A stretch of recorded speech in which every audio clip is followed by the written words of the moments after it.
Hi friends, ఇక్కడ ఏం చేస్తున్నాను అనుకుంటున్నారా?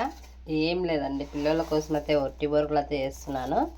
చూడండి, ఇవైతే బాగున్నాయి, కరకరలాడుతున్నాయి. ఇక్కడైతే ఎల్లిపాయ తీసుకున్నాను, ఇత్తనాలు తీసుకున్నాను, పప్పులు తీసుకున్నాను. కొన్ని ఉన్నాయి బొరుగులు, కొన్నితోనైతే చేస్తున్నాను సాయంత్రం పిల్లలకి. ఇక్కడైతే వాన వస్తుంది, అందుకోసం అయితే ఒట్టి బొరుగులు అయితే చేస్తున్నాను. రాయలసీమ స్పెషల్ ఒట్టి బొరుగులు అయితే. ఇప్పుడైతే స్టవ్ ఆన్ చేసి ఆయిల్ అయితే పెట్టేసాం. సింపుల్గా అయిపోతుంది. చూడండి, ఒక స్పూన్ ఆయిల్ అయితే వేసేస్తున్నాను. కొంచెం తగినంత అయితే వేసేస్తున్నాను.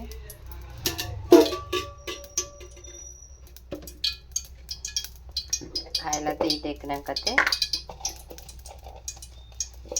కొంచెం జీలకర్ర, ఒట్టిమిరపకాయ,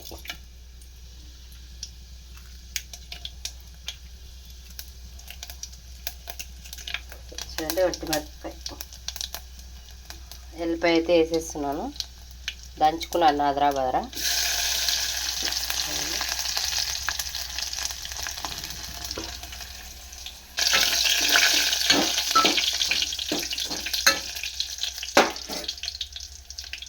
కొంచెం కరివేపాకు,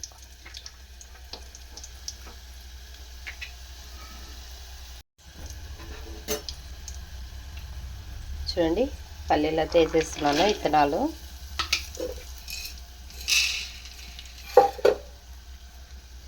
పప్పులు,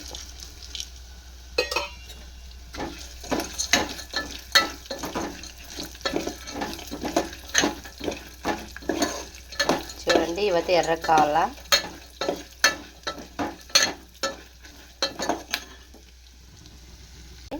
పప్పులు అయితే ఎర్రగా అవుతున్నాయి. ఇప్పుడైతే కొంచెం పసుపు వేసేద్దాం.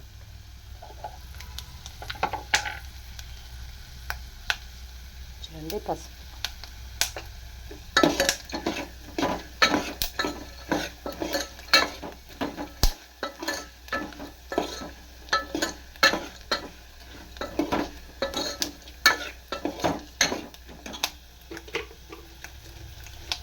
చూడండి కొంచెం ఉప్పు,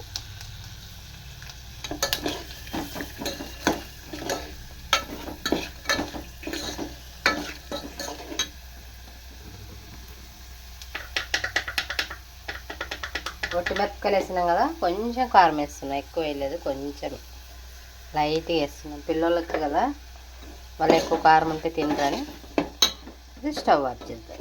కారం వేసుకొని అయితే స్టవ్ అయితే ఆఫ్ చేసుకోవాలా. చూడండి ఇప్పుడైతే బొరుగులు వేసి కలిపేద్దాం.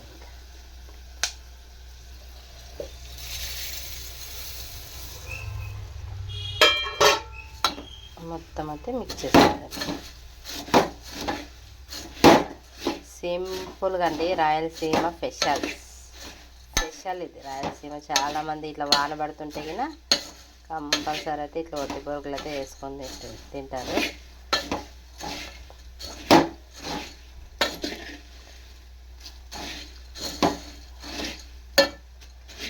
చూడండి మొత్తం అయితే కలుపుతాం. పిల్లలు వస్తే స్కూల్ నుండి వచ్చేస్తే తినేస్తారు. ఇంకా